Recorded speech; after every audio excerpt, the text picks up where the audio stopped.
But I really relate to like the trust issues. Yeah, that's really. And I think one of the things that came up for me when you were talking about that too is like, I don't know about you, but I think it kind of around trust issues, but I think even trust of other people. But I grew up in a way in which most of the things I needed help with, the people around me couldn't help me. They didn't have the answers. They didn't have the skills. They didn't have whatever, and much of my life that it continued to be the problem. Right. And so I had to get better at being able to meet and be in relationship with people who actually did have the answers to what ailed me or what I was needing help with. So I think that was the aspect. And then also I had to open up a little bit more because I had to be willing to get information from somebody I wouldn't expect because I'd gotten so used to being let down that I just stopped asking and I didn't learn how to ask. I didn't know how to even look like I'm in trouble or like I'm struggling.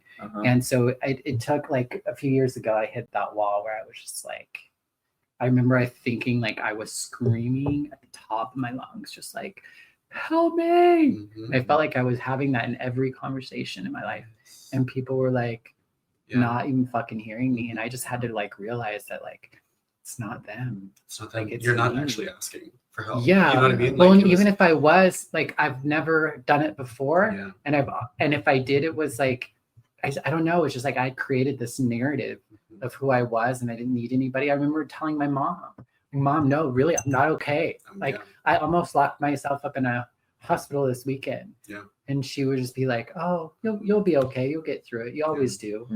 And that was that was the narrative though, that I'd always painted to everyone too, is like, yeah, life will be fucking hard for her. She'll get over it. She'll be fine. Next, and that was the narrative that I was proud of. That was the narrative that got me through a lot. And it was something I really identified with until it stopped working. Yeah, let go of it. And it wasn't true.